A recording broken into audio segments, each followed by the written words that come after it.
জামিয়া ইসলামিয়া দারুল উলুম কুতুবখালী ঢাকার উদ্যোগে আয়োজিত 2 দিন ব্যাপী দ্বিতীয় বার্ষিক ওয়াজ মাহফিলের রাসূলুল্লাহ সাল্লাল্লাহু আলাইহি ওয়াসাল্লাম বলেন, বুইসতু মিন খাইরি কুরুনি বনি আদম, আদম সন্তান যত যুগ অতিবাহিত করেছে এর মাঝে সর্বশ্রেষ্ঠ যুগে আমাকে পাঠানো হয়েছে। করনান ফাকরনা, যুগের পরে যুগ অতিবাহিত হয়েছে। হাত্তা কুনতু মিনাল করনিল্লাযী কুনতু ফীহি, ওই যুগেই আমাকে দুনিয়াতে আল্লাহ পাঠিয়েছেন যেই যুগটা আমার জন্য নির্বাচিত ছিল। মনে রাখবো, নবী ওই যুগে আসার কারণে পৃথিবীর সবচেয়ে শ্রেষ্ঠ যুগ নবীর কারণে ওই যুগটাকে আল্লাহ বানায় দিয়েছে। রাসূলুল্লাহ সাল্লাল্লাহু আলাইহি সাল্লাম যেই বংশ থেকে আসছেন এই বংশটা সর্বোচ্চ বংশ। সহিহ বুখারীর বর্ণনা 7 নম্বর হাদিস, লম্বা হাদিসের অংশ বিশেষ। রাসূলুল্লাহ সাল্লাল্লাহু আলাইহি সাল্লাম চিঠি পাঠাইলেন বাদশাহ হিরাক্লিয়াসের কাছে। বাদশাহ হিরাক্লিয়াসের কাছে রাসূল সাল্লাল্লাহু আলাইহি সাল্লাম চিঠির মধ্যে ইসলামের দাওয়াত দিয়ে কিছু কথা বাদশাহ হিরাক্লিয়াসের উদ্দেশ্যে লিখেছেন। বাদশাহ নবীর দাওয়াত পাওয়ার পর বাদশাহ প্রশ্ন করল, মুহাম্মদ যেই এলাকার, ওই এলাকার কেউ কি আশেপাশে আছে? বাদশাকে জানানো হলো মক্কার একদল ব্যবসায়ী আছে, তাদের প্রধানের নাম আবু সুফিয়ান। সে এখন ব্যবসার উদ্দেশ্যে এখানে আছে, আপনি বললে ডাকতে পারি। বাদশার দরবারে ডাকা হলো। দরবারের মধ্যে বসানোর পর আবু সুফিয়ানকে সবার সামনে বসালো, তার পিছনে অন্যান্য ব্যবসায়ীদেরকে বসিয়ে দিল। বাদশাহ আবু সুফিয়ানের ভাষা বুঝে না, আবু সুফিয়ান বাদশার ভাষা বুঝে না। দুই পক্ষের ভাষা, একজনের ভাষা আরেকজনকে বুঝিয়ে দেওয়ার জন্য একজন দুভাষী নির্বাচন করা হলো, যিনি বাদশার কথা আবু সুফিয়ানকে বুঝিয়ে দিবেন, আবার আবু সুফিয়ানের কথা বাদশাকে বুঝিয়ে দিবেন। আরবিতে তাকে বলা হয় তুরজুমান, বাংলাতে বলা হয় দুভাষী। বাদশাহ আবু সুফিয়ানকে যখন প্রশ্নগুলো করেছেন, আবু সুফিয়ান তখনও মুসলমান হননি। ইসলামের সবচেয়ে প্রধান শত্রু ছিলেন আবু সুফিয়ান তখন। বাদশাহ আবু সুফিয়ানকে আমাদের নবীর ব্যাপারে যতগুলা প্রশ্ন করছে, নবীর প্রধান শত্রু হওয়া সত্ত্বেও নবীর ব্যাপারে সব সত্য কথা বলছে। বাদশাহ আবু সুফিয়ানকে প্রশ্ন করেছিল, সাআলতুকা আন নাসাবিহি, আমি তোমাকে জিজ্ঞাসা করেছিলাম তার বংশ সম্পর্কে। ফাযাকারতা আন্নাহু যু নাসাব, তুমি জবাব দিয়েছো তিনি সম্ভ্রান্ত বংশের। ওয়া কাযালিকা রুসুলু তুবআসু ফি নাসাবি কওমিহা, প্রকৃতপক্ষে রসুলদেরকে সবচাইতে শ্রেষ্ঠ সম্ভ্রান্ত বংশ থেকেই দুনিয়াতে পাঠানো হয়। এই হাদিস থেকে বুঝলাম রাসূলুল্লাহ সাল্লাল্লাহু আলাইহি সাল্লামের বংশটা উঁচু বংশ।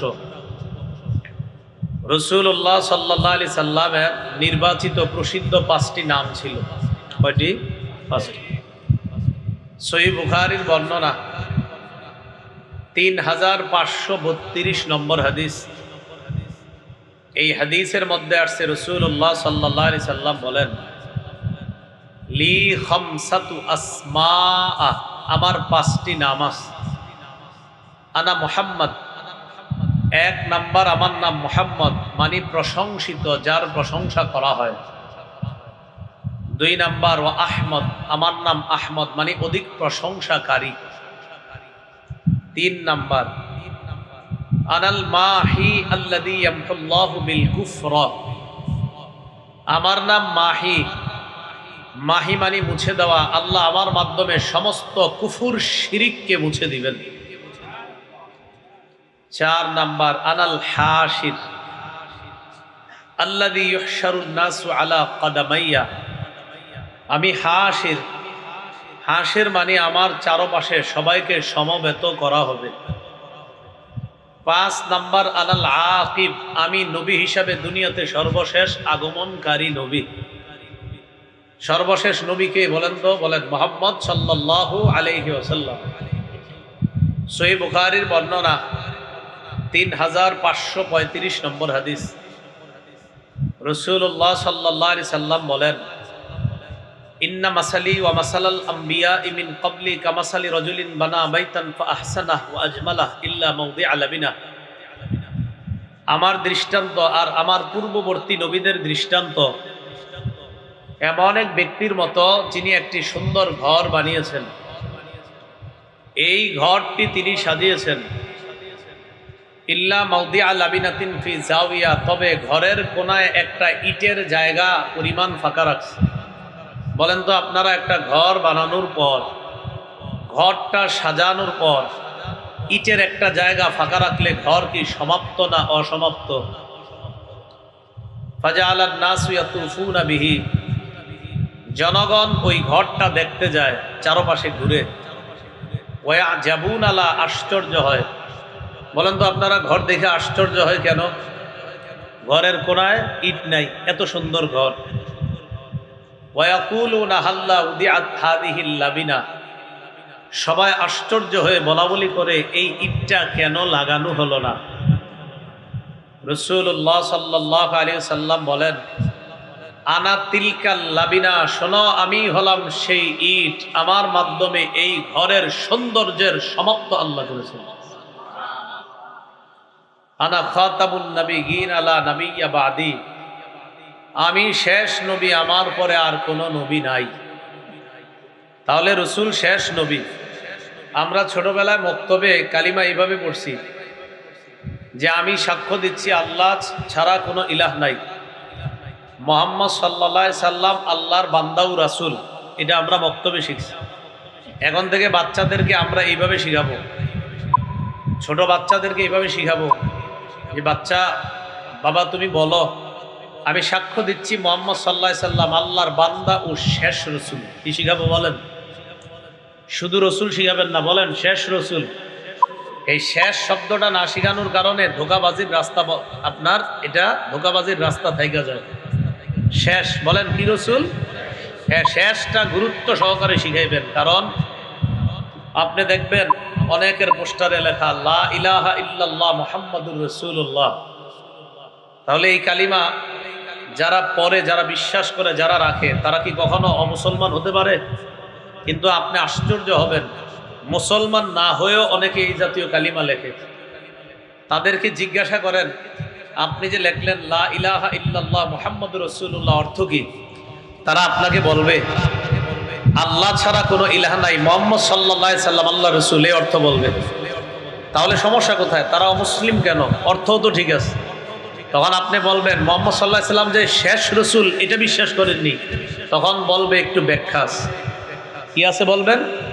ব্যাখ্যা আছে। দেখছেন, মনে রাখবেন, উলামায়ে কেরাম সহ সারা পৃথিবীর উলামায়ে কেরাম একটা দলকে অমুসলিম ফতুয়া দেয়, কাফের ফতুয়া দেয়। কেন? তারা কিন্তু আমাদের নবীরে নবী মানে, কিন্তু শেষ নবী মানে না। তারা আমাদের নবীরে কি মানে? নবী মানে, শেষ নবী মানে না।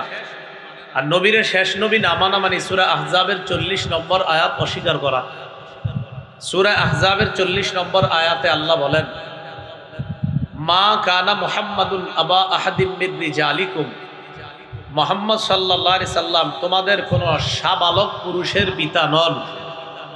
ওয়ালাকির রাসূল আল্লাহ, কিন্তু তিনি আল্লাহর রাসূল। ওয়া খাতামান নাবিয়্যিন, তিনি শেষ নবী। তিনি কি নবী? এই জায়গা জিজ্ঞাসা করবেন যে আয়াত মানেননি, বলবে ব্যাখ্যা আছে। ইমাম গাজালি বলেছেন এই আয়াতে ব্যাখ্যার কোনো সুযোগ নাই, মুহাম্মদ সাল্লাল্লাহু আলাইহি সাল্লামের পরে আর কোনো নবী নাই। তাহলে বলেন তো, ব্যাখ্যার কোনো কি নাই? সুযোগ নাই। মুহাম্মদ সাল্লাল্লাহু আলাইহি সাল্লামের পরে আর কোনো কি নাই? নবী নাই।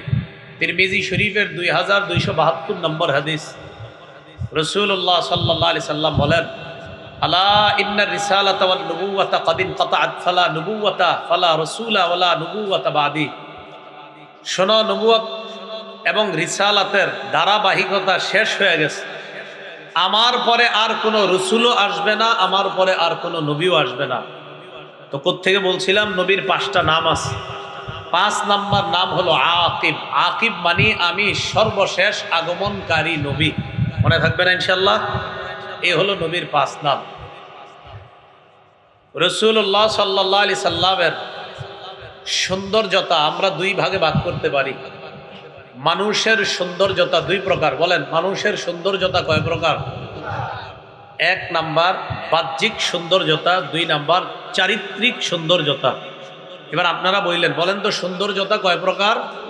1 নাম্বার, 2 নাম্বার। বাহ্যিক সৌন্দর্যে এবং চারিত্রিক সৌন্দর্যে আমাদের নবী সারা পৃথিবীর সবচেয়ে শ্রেষ্ঠ ছিলেন। দেখতে বলেন আর চারিত্রিক বলেন, যেদিক দিয়ে বলেন। রাসূলুল্লাহ সাল্লাল্লাহু আলাইহি সাল্লাম দেখতে কেমন ছিলেন? সহিহ বুখারীর বর্ণনা 3547 নম্বর হাদিস। এই হাদিসের বর্ণনা যিনি করেছেন রবিআ। রবিআর উস্তাদ হলেন আনাস ইবনে মালিক।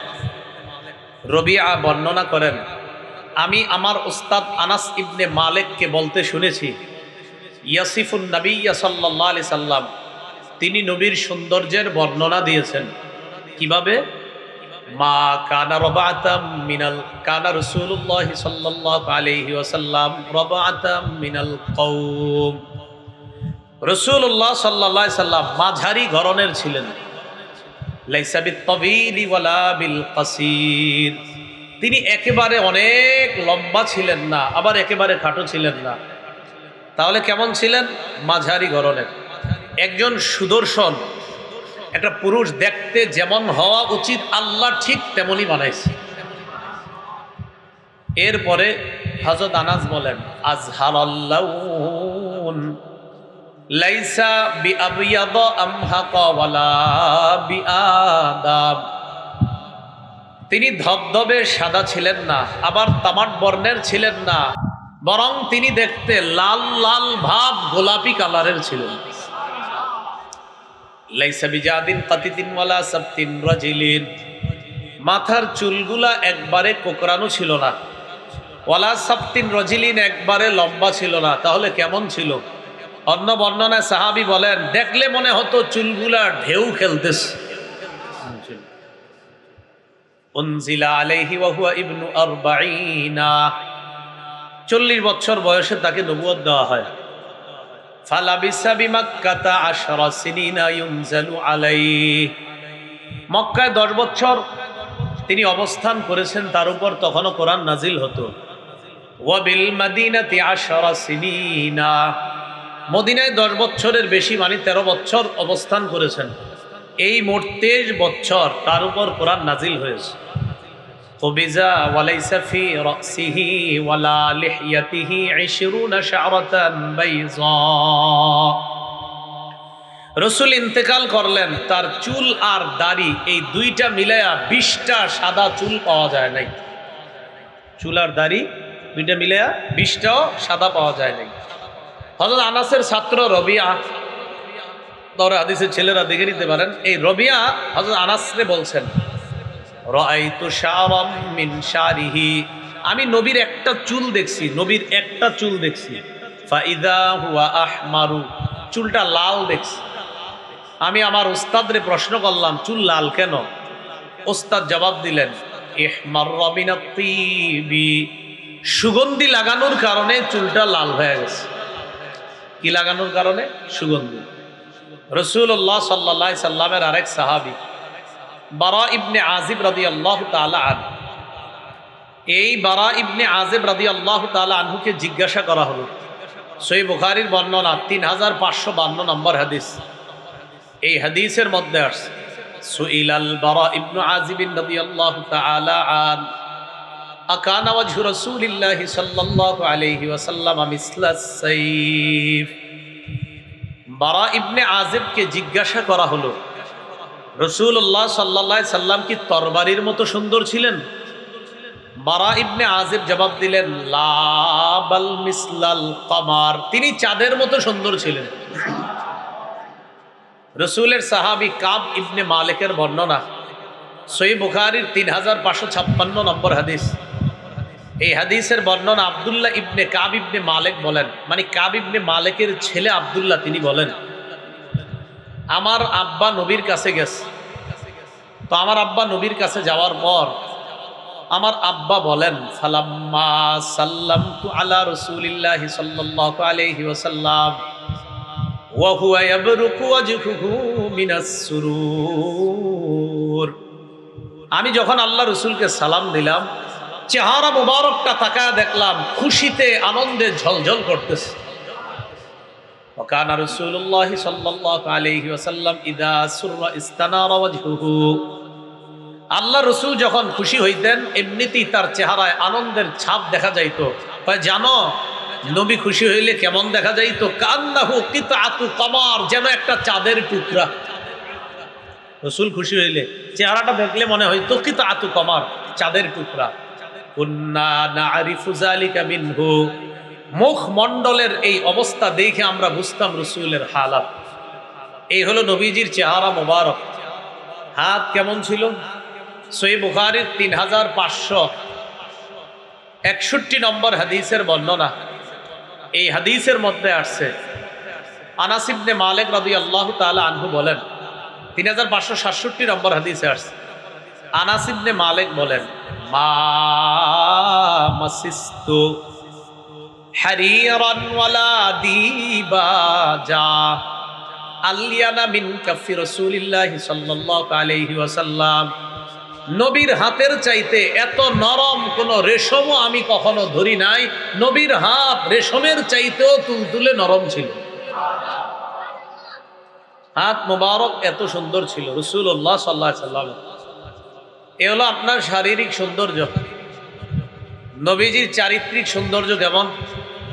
সূরা কলামের 4 নম্বর আয়াতে আল্লাহ বলেন, ওয়া ইন্নাকা লা আলা খুলুকিন আযীম, আমি আল্লাহ সাক্ষী দিলাম আপনি মহান চরিত্রের উপর অধিষ্ঠিত আছেন।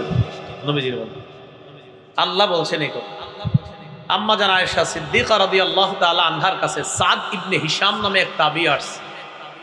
আসার পর আম্মা জান আয়েশাকে বললেন, আখবিরিনি আন খুলুকি রাসূলিল্লাহি সাল্লাল্লাহু আলাইহি ওয়াসাল্লাম, আম্মা জান নবীর চরিত্রের ব্যাপারে একটু আমারে বলেন। এটা মুসনাদে আহমদের বর্ণনা, 25302 নম্বর হাদিস। আম্মাজানকে বললেন যে আম্মাজান নবীর চরিত্রের ব্যাপারে আমাকে কিছু বলেন। আম্মাজান বললেন, কানা খুলুকুহু আল কোরআন, এই পুরা কোরআনটাই নবীর চরিত্র। কোরআনটাই নবীর চরিত্র। তো কোরআন নবীর চরিত্র মানে কি? কোরআনের যা আদেশ নবী সব পালন করছে, কোরআনের যা নিষেধ সবগুলা থেকে বেঁচে ছিলেন। 100% যে আমল যিনি করেছেন তিনি মুহাম্মদ সাল্লাল্লাহু আলাইহি সাল্লাম। এই জন্য আম্মাজান বলেন, নবীরে খুঁজবা, চরিত্র খুঁজবা তো কোরআন পড়বা, পুরা কোরআনটাই নবীর চরিত্র। রাসূলুল্লাহ সাল্লাল্লাহু আলাইহি সাল্লাম নিজেই বলেন, একটা কিতাব আছে মাজমাউজ জাওয়াইদ 9 নম্বর খণ্ড 18 নম্বর পৃষ্ঠা, ক্বালা রাসূলুল্লাহ সাল্লাল্লাহু আলাইহি ওয়াসাল্লাম, ইন্নামা বুইসতু লিউতাম্মিমা মাকারিমাল আখলাক, আমাকে পাঠানো হয়েছে উত্তম চরিত্রের পূর্ণতা দেওয়ার জন্য। মানে আমার মাধ্যমেই উত্তম চরিত্রের পূর্ণতা দুনিয়াতে হবে, এটা আল্লাহ আমার মাধ্যমেই পূর্ণতা দান করবে, এজন্য আমাকে পাঠানো। নবীজির চরিত্রের কিছু বৈশিষ্ট্য শুনি। এখন আপনাদের সামনে আমি কথা বলতেছি। নবী কথা বলতেন, কিভাবে কথা বলতেন? সহিহ বুখারীর 95 নম্বর হাদিস, কানা রাসূলুল্লাহ সাল্লাল্লাহু আলাইহি ওয়াসাল্লাম ইযা তাকাল্লামা সালাসা হাত্তা তুফহামা আন, রাসূলুল্লাহ সাল্লাল্লাহু আলাইহি সাল্লাম যখন কথা বলতেন মাঝে মাঝে এক কথা 3 বার বলতেন যেন স্পষ্ট বুঝে আসে। এই হাদিস থেকে বোঝা যায় ওস্তাদ ছাত্রকে পড়ানোর সময় যতক্ষণ না বুঝবে ততক্ষণ বোঝানো কর্তব্য, উচিত। রাসূলুল্লাহ সাল্লাল্লাহু আলাইহি সাল্লাম এক কথা 3 বার বলতেন যেন সবাই বুঝে। আরেকটা হাদিস বললে আপনারা স্পষ্ট হবেন। বলেন তো এখানে কত?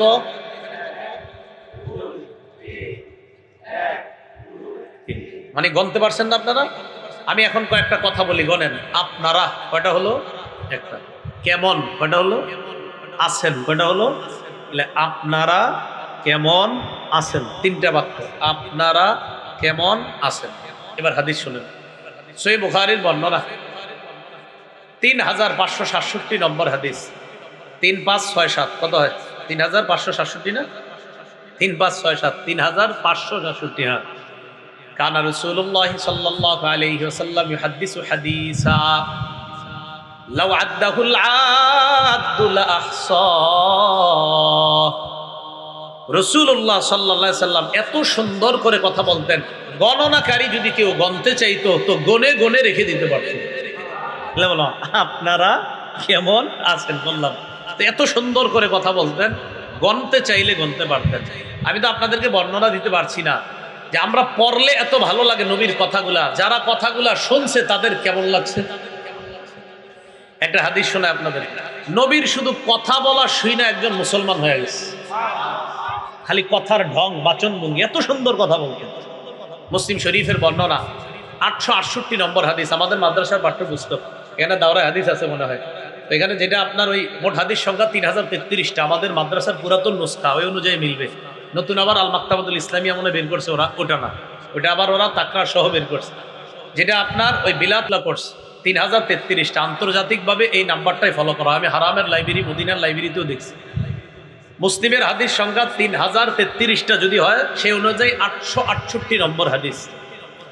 এই হাদিসের মধ্যে আসছে জিমাদ নামে এক ব্যক্তি মক্কায় আসছে। কি নাম? জিমাদ। বাতাস লাগে, এটা বুঝেননি আপনারা? কয় না অমকের গায়ে বাতাস লাগে, তো এই বাতাস লাগলে সে ফু দিত। তো ফু দিলে মানে আপনার আল্লাহ ভালো করতেন, এটা বিশ্বাস ছিল অনেকের। জিমাদ মক্কায় আসছে।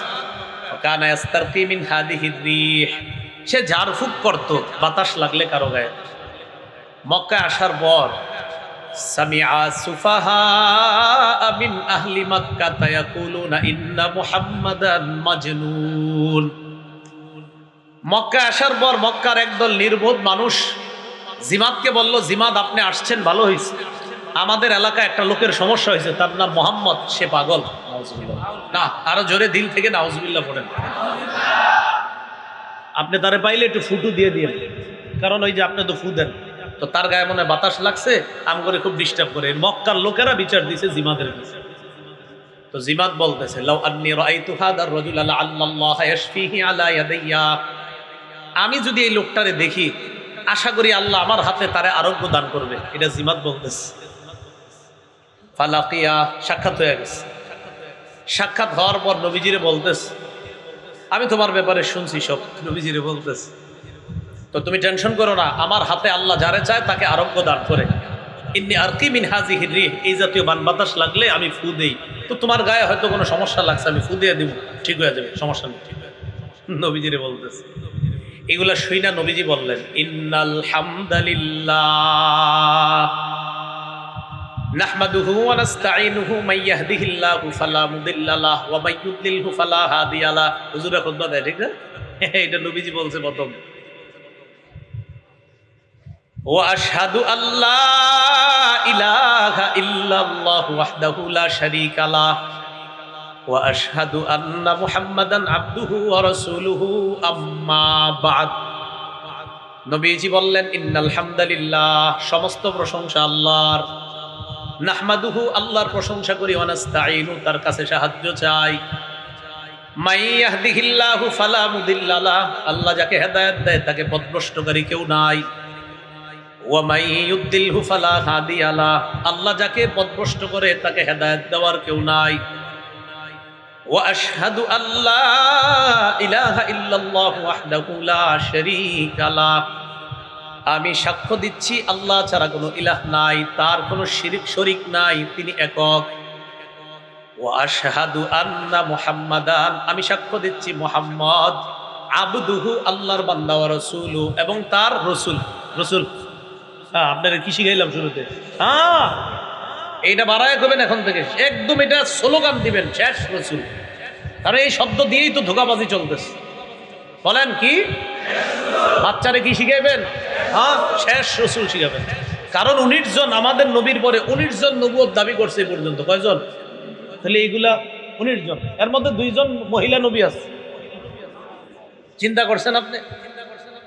এই জন্য এটা শিখাবেন বাচ্চাদেরকে। তাহলে অনুবাদটা মুহাম্মদ সাল্লাল্লাহু আলাইহি ওয়াসাল্লাম আল্লাহর বান্দা এবং মাশাআল্লাহ, এটা একদম পুরা ঘরে বাইরে বলে দিবেন, শেষ রাসূল, শেষ নবী। আমাদের নবীজি এই বক্তব্য দিয়েছে, মানে এই কথাগুলা বলছে আল্লাহর সামনে, বইলা আম্মা বাদু বলছে, মানে আলোচনা শুরু করবে। জিমাত যে ঝাড়ফুঁক করবে, কয় থামো। আইদা আলাইয়া কালিমাতিকা হাউলা, তুমি যেই কথাগুলা বলছো আবার আমার একটু বলো তো এগুলা। ফাআদাহুন্না আলাইহি সালাসা মাররাত, নবী অবিকল কথাগুলা 3 বার বললেন। কয়বার? জিমাদের বক্তব্য, সামিআতু কাউলাল কাহানা ওয়া কাউলাস সাহারা ওয়া কাউলাশ শুআরা মা সামিআতু মিসলা কালিমাতিকা হাউলা। আমি গণকের কথা শুনেছি, আমি জাদুকরের কথা শুনেছি, আমি কবিদের কথা শুনেছি, আল্লাহর কসম এরকম কথা কখনো শুনিনি। লাকাদ বালাগনা নাউসাল বাহরি, তোমার এই কথার গভীরতা সমুদ্রের গভীরে পৌঁছে গেছে। হাতি আদাকা, হাতটা বাড়া দাও, উবাইউকা আলাল ইসলাম, এই মুহূর্তে বায়াত গ্রহণ করে মুসলমান হয়ে যেতে চায়। বুঝছেননি? আমগো নবীর কথা কত সুন্দর, কথা শুই না মুসলমান হয়ে যায় না। আমরা এত চেষ্টা করে আপনাকে বুঝাইতে পারি না, কারণ সব নিয়ত তো খারাপ। কয়জনের নিয়ত ভালো বুঝেন, এর লেগে বুঝে না মানুষ। আমি করি, টেনশনে থাকি, যাওয়ার সময় যেন পকেটে কত দেয়। আবার এখানে যারা বসেন আপনারা চিন্তা করেন হুজুরের টান্ডা দেয় না কা। আবার আরেকজন চিন্তা করে উত্তরপাড়া হয়েছে 1 লক্ষ মানুষ, আমাদের এলাকায় যদি 1.5 লাখ না হয়, এই এক টেনশন চারোদিকে। হ্যাঁ, এই জন্য আমাদের কথাগুলা ঢুকে না, গভীরে ঢুকে না। কারণ যতদিকে আপনার সবার ভিতরে কেমন যেন ইখলাস শূন্যতা। আল্লাহ আমাদের সবাইকে মাহফিলের সাথে জড়িত, মসজিদ মাদ্রাসা সবাইকে আল্লাহ ইখলাস দান করে। রাসূলুল্লাহ সাল্লাল্লাহু আলাইহি সাল্লাম হাত বাড়ায়া দিলেন, জিমাত ওই মুহূর্তে মুসলমান হয়ে গেছে। আল্লাহ আমাদেরকে সুন্দরভাবে কথা বলার তৌফিক দান করেন। আমি এই হাদিসটা যখন আপনার প্রায় সময় পড়ি, আমি চিন্তা করি, আচ্ছা কথা বললে মানুষ মুসলমান হয়, এটা হাদিসে বইরে এত মজা লাগে, যিনি কথাগুলা শুনছে তার কত মজা লাগছে। এগুলো আমাদের নবীজির কথা বলার বাচন ভঙ্গি, কথা বলতেন খুব সুন্দর করে। নবীজির চরিত্রের আরেকটা বৈশিষ্ট্য, নবীজি রাগ করতেন, রাগের সময় নিজেরে দমন করতেন, মানুষ হিসাবে রাগ করতেন, খুব দমন করতেন। সহিহ বুখারীর বর্ণনা 6088 নম্বর হাদিস। এই হাদিসের মধ্যে আসছে রাসূলুল্লাহ সাল্লাল্লাহু আলাইহি সাল্লামের কাছে এক গ্রাম্য ব্যক্তি আসছে। আনাস ইবনে মালিক রাদিয়াল্লাহু তাআলা আনহু বর্ণনা। কয়েকটা কথা মনে রেখেন, দেখবেন নবীজির শারীরিক গঠন এই বর্ণনাগুলো বেশি হযরত আনাস দেয় আর বারা ইবনে আযেব। কেন? কারণ হযরত আনাস আর বারা ইবনে আযেব এরা বেশিরভাগ রাসূলের সাথে থাকতেন, আর হযরত আনাস তো নবীজির 10 বছর খাদেম ছিলেন।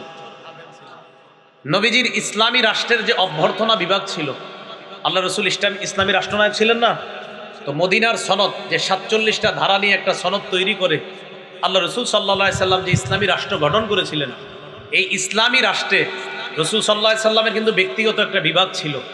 এই ব্যক্তিগত বিভাগের একান্ত সচিব ছিলেন এক সাহাবী, তার নাম কি? হানজালা ইবনুর রবি'। কি নাম? হানজালা, এগুলো আমরা মুখস্থ করা দরকার তো। হানজালা ইবনুর রবি' নবীর সিল সংগ্রহ করতেন, তিনি সিল সবসময় সিল রাখতেন, কোথায় সিল দিতে হবে না দিতে। তো রসুলের আরেকটা বিভাগ ছিল অভ্যর্থনা বিভাগ। এই বিভাগে যারা বহিরাগত তাদেরকে অভ্যর্থনা জানাইতেন। এই বিভাগের দায়িত্বে ছিলেন 2 জন, একজন হযরত আনাস আর একজন বারা ইবনে আযেব।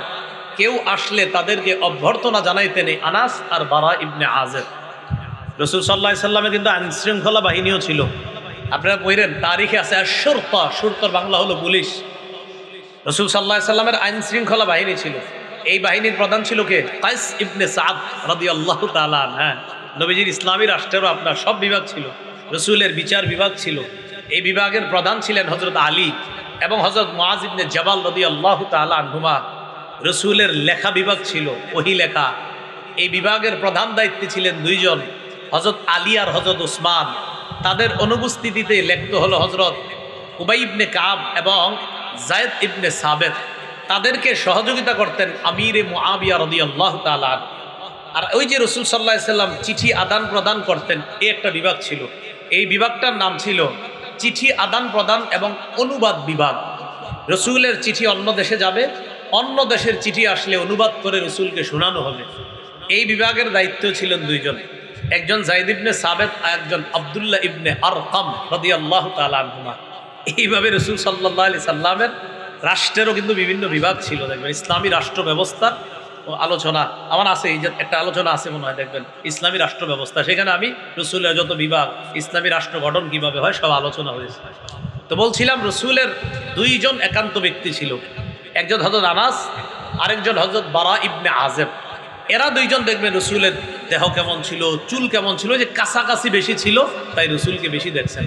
তো এই আনাস বলেন, এক গ্রাম্য ব্যক্তি নবীর কাছে আসছে। ওই সময় রসুলের গায়ে ছিল আলাইহি বুরদুন নাজরানিয়ুন, একটা নাজরানি চাদর, গলিজুল হাসিয়া, গাঢ় পাত বিশিষ্ট একটা চাদর ছিল রসুলের গায়ে। এই চাদরটা রসুল গায়ে দিয়ে আসছে। গ্রাম্য ব্যক্তি আইসা চাদরটা দুই দিক থেকে ধরে এইভাবে জোরে টান দিছে, নবীজির পিছন দিয়ে এসে টান দিছে জোরে। হযরত আনাস বলেন, নাজরতু ইলা সফহাতি আতিকি রাসূলিল্লাহ, আমি নবীর গলার এই জায়গাটা দেখছি, গলার এই জায়গাটা তাকায় দেখলাম এই গলার মধ্যে ওই গাঢ় পাত বিশিষ্ট চাদর জোরে টান দেওয়ার কারণে রসুলের গলায় দাগ পড়ে গেছে টান দেওয়া। তো আমরা হইলে কি করতাম, খুব রাগ হয়ে যেতাম। রসুল সাল্লাল্লাহু আলাইহি সাল্লাম তার দিকে তাকাইছে, তাকানোর পরে ওই লোকটা কয়, মোহাম্মদ, দেখেন চিন্তা করেন কি নিজে অনুশোচনা হবে, উল্টা কয়, মোহাম্মদ, আল্লাহ যে মাল দিছে তোমারে, ওই বাইতুল মাল থেকে আমারে কিছু দান করো। এই যে রসুল এমনি টান দিছে এটা এর মনে নাই, আমার মাল দাও, সম্পদ দাও। ফাদহিকা, রসুল একটা হাসি দিলেন, যা চাইলেন দিয়ে দিলেন। এজন্য সহিহ বুখারীর 114 নম্বর হাদিসের বর্ণনা, রাসূলুল্লাহ সাল্লাল্লাহু আলাইহি সাল্লাম বলেন, লাইসা শাদীদু বিসুরআ, কুস্তিগিরিতে বিজয় হওয়া এটা বাহাদুরির পরিচয় না। মেশকাতেও পড়ছেন, মেশকাতের ছাত্র ভাইয়ারা, ইন্নামা শাদীদুল্লাযী ইয়ামলিকু নাফসাহু ইনদাল গাদাব, কিছু নুসখা আছে ওয়ালাকিন্না শাদীদাল্লাযী ইয়ামলিকু নাফসাহু ইনদাল গাদাব, প্রকৃত বীর তো সে যে রাগের সময় নিজেকে নিয়ন্ত্রণ করে, আমি নবী তারে প্রকৃত বীর বলে ঘোষণা করলাম। তাহলে কুস্তিতে বিজয় হওয়া সে প্রকৃত বীর না, বরং রাগের সময় যে নিজেকে নিয়ন্ত্রণ করতে পারে, আল্লাহ রসুল তারে প্রকৃত বীর বললেন। সহিহ বুখারীর 6115 নম্বর হাদিস, ইস্তাব্বা রাজুলান ইনদা নবী সাল্লাল্লাহু আলাইহি সাল্লাম, নবীর সামনে দুই লোক ঝগড়া লাগছে, একজন আরেকজনকে গালি দিতেছে। হাদিসের বর্ণনাকারী সাহাবীর নাম সুলাইমান ইবনে সুরাদ, সুরাদ সুলাইমান ইবনে সুরাদ, তার থেকে বর্ণনা। তিনি বলেন, ওয়ানাহনু ইনদাহু জুলুস, আমরা নবীর সামনে বসা, দুই ব্যক্তি একজন আরেকজনকে গালি দিচ্ছে। ইস্তাব্বা আহাদুহুমা সাহিবাহু মুগদাবা, একজন আরেকজনকে গালি দেয়, আবার রাগ হইতেছে, বেটা তোর এই করবো সে আমরা বলি না, আমরা এরকম যেটা হয় আর কি, গালি দিচ্ছে, খুব রাগ হয়ে গেছে। রাসূলুল্লাহ সাল্লাল্লাহু আলাইহি সাল্লাম বললেন, ইন্নী লা আ'লামু কালিমাতান লাউ ক্বালাহা লাযহাবা আনহুম মা ইয়াজিদু, আমি এমন একটা বাক্য জানি, যেই বাক্যটা যদি সে বলে তার রাগ দূর হয়ে যাবে। এই বাক্যটা আমরাও পারেন, আমিও পারি, আমাদের বাচ্চাগুলোও পারে, করেন, আউযু বিল্লাহি মিনাশ শাইতানির রাজীম, এটা পারি না আমরা সবাই? তো দুইজন যখন রাগ হবে পাশি দিয়ে বলবেন, আউযু বিল্লাহি মিনাশ শাইতানির রাজীম, আউযু বিল্লাহি মিনাশ শাইতানির রাজীম, এরকম পাশ দিয়ে বলবেন। আর যে রাগ করে বেশি, ওর মুখ দিয়ে পারলে বলানোর চেষ্টা করবেন। রাগ না থামলে মাটিতে বসায় দিবেন, না থামলে অজু করাইবেন। হাদিসে আসছে, কোন ব্যক্তি যখন রাগ হয়, আল গদবু মিনাশ শায়তান, এই রাগ শয়তানের থেকে আসে, আর শয়তান তাকে আগুন দিয়ে বানানো হয়েছে, অতএব রাগ আগুন থেকে আসে। তোমাদের কেউ রাগ করলে সেজন্য অজু করে, অজু পানি দিয়ে করে। আর রাগ এটা শয়তান যে আগুন দিয়ে তৈরি করা হয়েছে, ওই শয়তানের থেকে রাগ আসে। রাসূল বলেন, রাগ আসে আগুন থেকে, পানি দিয়ে অজু করাইবা, তাহলে এই পানি রাগ নামক আগুনকে নিভাইয়া দিবে। এই জন্য রাগ এভাবে দূর করা, এটা রসুলের চরিত্রের আরেকটা বৈশিষ্ট্য। রাসূলুল্লাহ সাল্লাল্লাহু আলাইহি সাল্লামের চরিত্রের আরেকটা বৈশিষ্ট্য, তিনি মুস্কি হাসতেন। বলেন তো কিভাবে হাসতেন? মুস্কি হাসি দিতেন। সহিহ বুখারীর বর্ণনা 6089 নম্বর হাদিস, আন জারির ইবনে আব্দুল্লাহ রাদিয়াল্লাহু তাআলা আনহু قال মা হাজাবানি রাসূলুল্লাহ সাল্লাল্লাহু আলাইহি ওয়াসাল্লাম মুনযু আসলামতু ওয়ালা রাআনি ইল্লা তাবাসসামা ফি ওয়াজহি। জারির ইবনে আব্দুল্লাহ বলেন, আমি ইসলাম গ্রহণ করার পর রাসূলুল্লাহ সাল্লাল্লাহু আলাইহি সাল্লামের কাছে গিয়েছি আর আমাকে আড়াল করেছেন, এমন কখনো হয় নাই। যখনই গিয়েছি তখনই আমারে সুযোগ দিস। ওয়ালা রাআনি ইল্লা তাবাসসামা ফি ওয়াজহি, আর যখনই নবী আমার দিকে তাকাইছে একটা মুস্কি হাসি দিছে। সাহাবীর নাম জারির। কি নাম বলেন? জিম র ইয়া র, জারির। নাতি হইলে রাইখেন নামটা, ছেলে হইলে নাম রাইখেন জারির। এই সাহাবীর দিকে রাসূল তাকায়া কখনো রাগ করে নাই। সাহাবী বলেন, আমার দিকে যতবার তাকাইছে ততবার একটা মুস্কি হাসি দিছে। নাম মনে থাকবে নি? কি নাম? জারির। আমার ছেলের নামও জারির রাখছি এই কারণে, ওই যে মুস্কি হাসি দিছে। রাসূল সাল্লাল্লাহু আলাইহি সাল্লামের চরিত্রের আরেকটা বৈশিষ্ট্য, তিনি কান্না করতেন। আম্মা জান আয়েশা সিদ্দিকা রাদিয়াল্লাহু তাআলা আনহা বলেন, একদিন নবী আমারে বললেন, জারিনি আতাআব্বাদিল লাইলাতা লিরাব্বি। আয়েশা, আজকের রাত্রটা আমি তোমার কাছে, অর্থাৎ তুমি আমার কাছে পুরো রাত্র পাও না, তো আজকে আমি তোমার কাছে রাত্রটা চাইতেছি, আমার রবের ইবাদত করব, তুমি কি সুযোগ দিবা? আম্মা জান আয়েশা বললেন, আপনি কোনো কাজ করলে যদি খুশি হন এতে আমিও খুশি হই। আম্মাজান বললেন, আপনার খুশি আমার খুশি, আপনি কোনো কাজ করে যদি খুশি হন হাবিব, এটা আমারেও খুশি দেয়, আপনি ইবাদত করেন। আম্মাজান আয়েশা বলেন, ইবাদত দাঁড়াইছে নামাজে।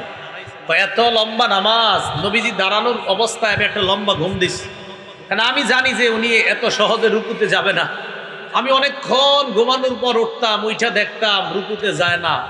যখন রুকুতে যাইতো তখন আরেকটা ঘুম দিতাম, কারণ আমি জানি তিনি রুকুতে ওই সময় পর্যন্ত থাকবে যেই সময় দাঁড়ায় ছিল, এই পরিমাণ আবার রুকুতে থাকবে, আবার ঘুম। এইভাবে রুকুতে কাটায় দিতেন। আম্মাজান বলেন, আমার গায়ে যখন রসুলের টাচ লাগতো তখন আমি বুঝতাম তিনি সেজদায় যাবেন। আমি পাও গুটায় নিতাম, তখন সেজদা করতেন, কারণ রসুল সেজদা দিলে আম্মাজান পা ছড়ায় শোয়ার মতো জায়গা ঘরে নাই, এইটুকু ঘর। তো আমি পা গুটায় নিতাম, তিনি সেজদা দিতেন। এইভাবে রাসূল সাল্লাল্লাহু আলাইহি সাল্লাম রাত্রে ইবাদত করতে লাগলেন। হঠাৎ আমার ঘুম ভাঙা দেখি কাঁদতেছে। কানতে কানতে দাড়িগুলা ভিজছে, পাঞ্জাবি জামা ভিজছে, ভিজতে ভিজতে সামনের মাটিটাও ভিজতেছে। হযরত বেলাল আসছে, আয়েশা নামাজের জন্য ডাকছে। বেলাল তাকায় দেখে রাসূল কাঁদতেছে। হুজুর, আপনি কেন কাঁদেন?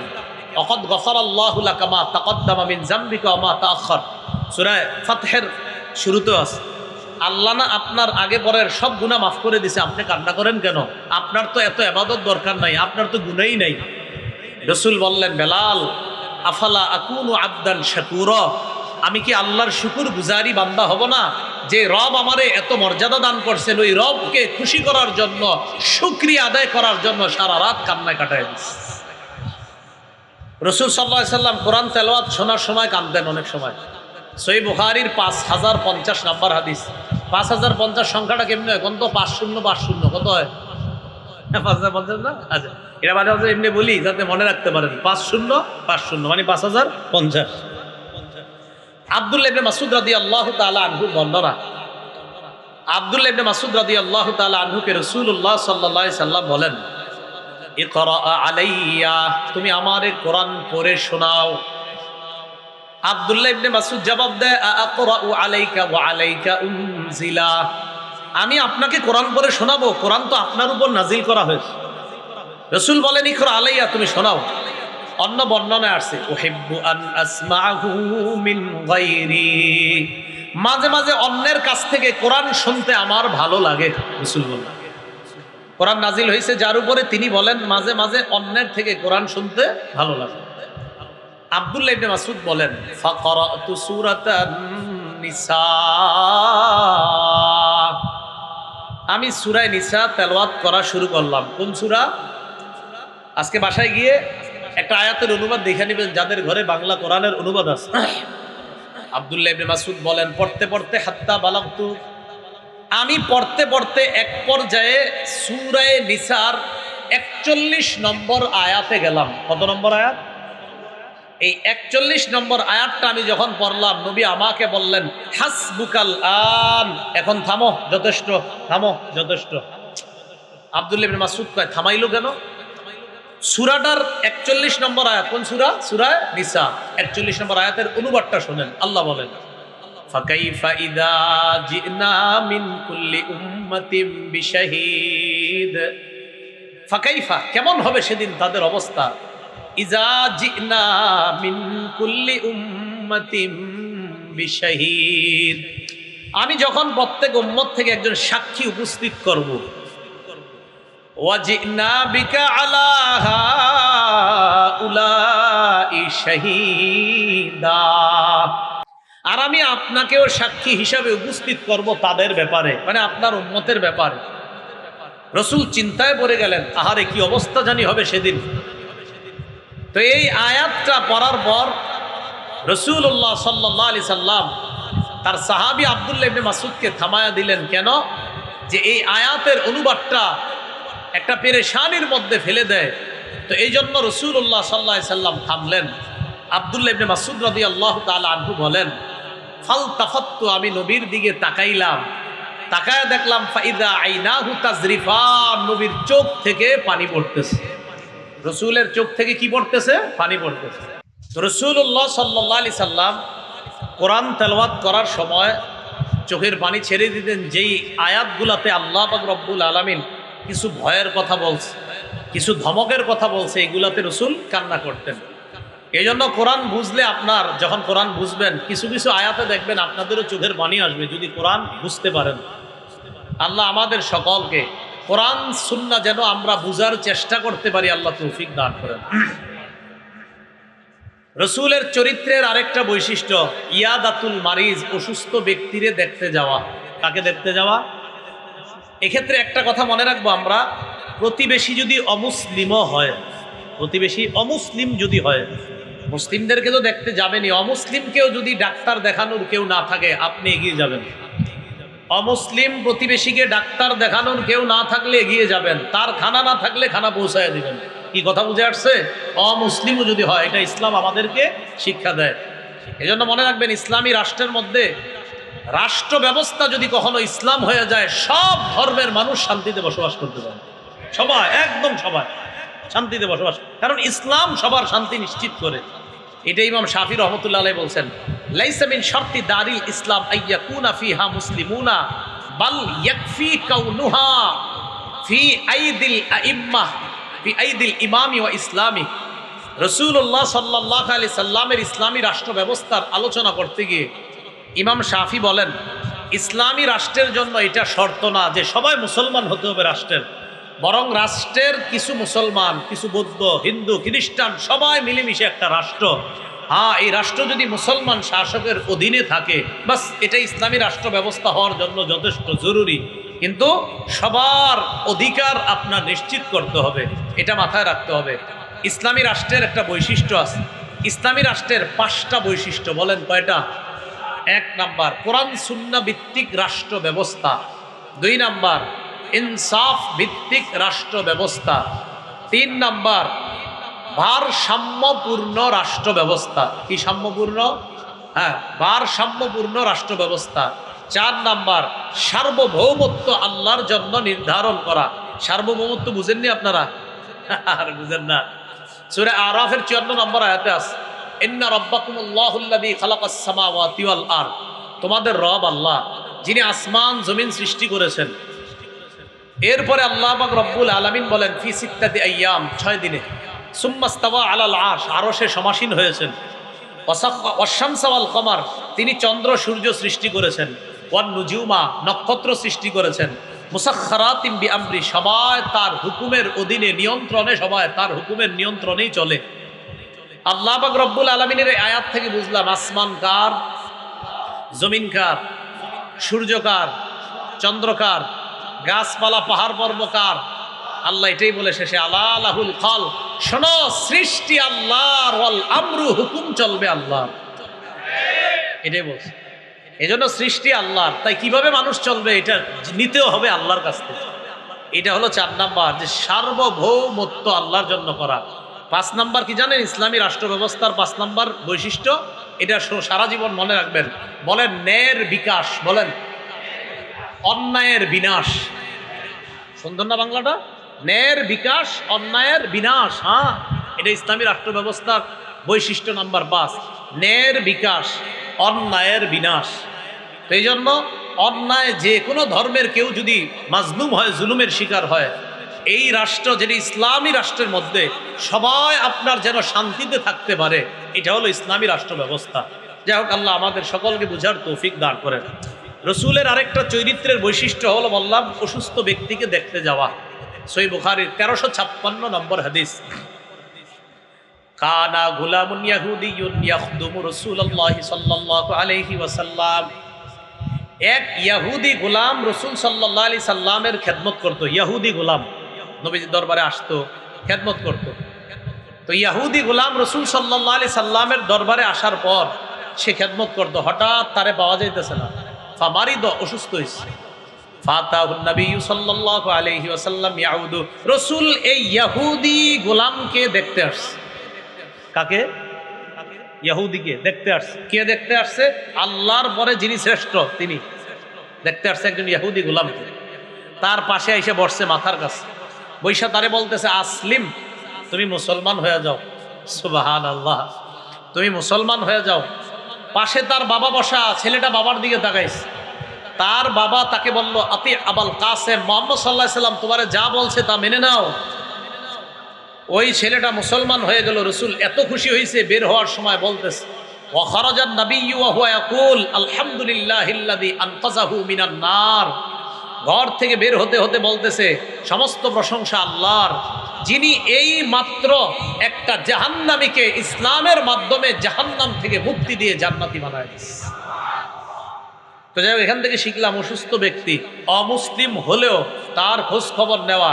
কথার কথা, অমুসলিমের ডাক্তার দেখানোর কেউ যদি না থাকে, সে 3 দিন 4 দিন অসুস্থ হয়ে পড়ে রয়েছে, আমরা মুসলিম প্রতিবেশীরা কোনো খোঁজ খবর নিচ্ছি না। না, নিতে হবে। যে লোকটা এতদিন পড়া, তার কেউ ডাক্তার দেখাচ্ছ না কেন? হঠাৎ খোঁজ পাইলেন তাকে ডাক্তার দেখানোর কেউ নাই, এখন আমাদের দায়িত্ব, কর্তব্য হয়ে যায় আমরা তাকে ডাক্তার দেখানোর ব্যবস্থা করি। এটা ইসলামের শিক্ষা, এটা ইসলামের সৌন্দর্যতা। রসুলের চরিত্রে আরেকটা বৈশিষ্ট্য, 2টা জিনিসের মধ্যে যেটা সহজ, নবী এটা গ্রহণ করতেন। 2টা জিনিসের মধ্যে যেটা সহজ, রসুল এটা গ্রহণ করতেন। সহিহ বুখারীর বর্ণনা, 3561 নম্বর হাদিস, মা খুয়্যিরা রাসূলুল্লাহ সাল্লাল্লাহু আলাইহি সাল্লাম বাইনা আমরাইনি ইল্লা আখাযা আইসারাহুমা মা লাম ইয়াকুন ইসমা। রাসূলুল্লাহ সাল্লাল্লাহু আলাইহি সাল্লামকে 2টি বিষয়ের ইচ্ছাধিকার দেওয়া হলে তিনি সহজটি গ্রহণ করতেন। যেটা সবচেয়ে সহজ, এটা গ্রহণ করতেন। যদি 2টা বিষয়ের ইচ্ছাধিকার দেওয়া হতো, 2টি বিষয়ের মধ্যে সহজটা গ্রহণ করতেন। এখানে আসার পর এক ভাই আমারে বলছিলেন, একটা মাহফিলের কথা, অনেক দূরে। তা আমি হাসি মুখে গেছি, আমার দূরে সফর সম্ভব হয় না। এই যে দেখেন আজকে হাদিসের দলিল সহজ, যেটা আমার জন্য এটা গ্রহণ করা সুন্নত। এটা আপনারা এটা যদি বলেন এটা সুন্নত, তো আমার জন্য সহজ, আমার ধর্মীয় সব কাজগুলা কইরা কাছে কাছে গিয়া মানুষের সামনে কিছু বলা সহজ, গ্রহণ করা তো এটা সুন্নাহের খেলাফ না। এই জন্য ওই সময় আমার এটা না বলা, দূরে দূরে কেন যাবেন না, অমুকে যায় তমুকে যায়, আমি তো সহজটা গ্রহণ করছি আর কি, আমার স্বাস্থ্যের প্রতি লক্ষ্য রেখে। আল্লাহ আমাদেরকে সর্বত্র সুন্নাহ মোতাবেক চলার তৌফিক দান করেন না। রাসূলুল্লাহ সাল্লাল্লাহু আলাইহি সাল্লাম সবচেয়ে যেটা সহজ, এটা গ্রহণ করতেন। রাসূল সাল্লাল্লাহু আলাইহি সাল্লাম অশ্লীল ভাষী ছিলেন না। বলেন কি ছিলেন না? সহিহ বুখারীর 3549 নম্বর হাদিসের বর্ণনা, লাম ইয়াকুন রাসূলুল্লাহ ফাহিশা ওয়ালা মুতাফাহিশা। রসুল অশ্লীল ভাষী ছিলেন না, অসৎ আচরণকারী ছিলেন না। এখান থেকে একটু শোনেন, যারা সাধারণত বেদাতি হয়, কি হয়? বেদাতি। বেদাতি মানে ইসলামের মধ্যে নতুন নতুন কাজ চালু করে এগুলা করবে। এই জাতীয় লোকগুলা যখন হক্কানি আলেমদের সাথে দলিলে না পারে, তখন তাদের শেষ অস্ত্র মুখের ভাষা খারাপ করা। এখন আপনি যদি বলেন আমি রসুলের আশেক, কিন্তু আপনার মুখের ভাষা খারাপ, কিন্তু আশেক হলেন না। রসুল অশ্লীল ভাষী ছিলেন না, ওয়ালা মুতাফাহিশা, তিনি অসৎ আচরণকারী ছিলেন না। ওয়াকানা ইয়াকুল ইন্না মিন খিয়ারিকুম আহসানাকুম আখলাকা। রসুল সাল্লাল্লাহু আলাইহি সাল্লাম বলতেন, তোমাদের মধ্যে সর্বোত্তম ওই ব্যক্তি যার চরিত্র সবচেয়ে বেশি সুন্দর। এবার আপনাদেরকে আরেকটা হাদিস শোনাই। এই হাদিসটা শোনানোর আগে কিছু মনে করেন না, বিয়ে করছি কারা কারা আমরা, সমস্যা নেই, আমিও করছি, মাশাআল্লাহ। হাত নামান। মানে এই হাদিসটা শোনার পর দেখেন এটা কেন আপনাদেরকে হাত উঠেছে। তিরমিজি শরীফের 1162 নম্বর হাদিস। রাসূলুল্লাহ সাল্লাল্লাহু আলাইহি সাল্লাম বলেন, আকমালুল মুমিনিনা ঈমানান আহসানুহুম খুলুকা। সবচেয়ে কামেল মুমিন ওই ব্যক্তি যার চরিত্র সবচেয়ে বেশি সুন্দর, সে কামেল মুমিন, পূর্ণাঙ্গ মুমিন। পরে কি কয় দেখেন, ওয়া খিয়ারুকুম খিয়ারুকুম লিনিসাইহিম খুলুকা। তোমাদের মাঝে সর্বোত্তম ওই ব্যক্তি যেই ব্যক্তি তার বিবির কাছে চারিত্রিকভাবে ভালো। তোমাদের মাঝে শ্রেষ্ঠ ওই ব্যক্তি যে তার বিবির কাছে চারিত্রিকভাবে ভালো। এই যে বলছি কারা কারা বিয়ে করছেন। রাসূলুল্লাহ সাল্লাল্লাহু আলাইহি সাল্লাম বলেন যে কোনো ব্যক্তি যদি তার বিবির কাছে চারিত্রিক বৈশিষ্ট্যর দিক দিয়ে সেরা হয়, আমি নবী তাকে সেরা হিসাবে ঘোষণা করলাম। আর নবীও বলছেন আমার বিবিদের কাছে আমি শ্রেষ্ঠ। রাসূল বলছে আমার বিবিদের কাছে আমি শ্রেষ্ঠ, তোমরা তোমাদের বিবির কাছে চারিত্রিকভাবে শ্রেষ্ঠ হও। তো এই জন্য বললাম যে রাসূল সাল্লাল্লাহু আলাইহি সাল্লাম বলেন কামেল মুমিন ওই ব্যক্তি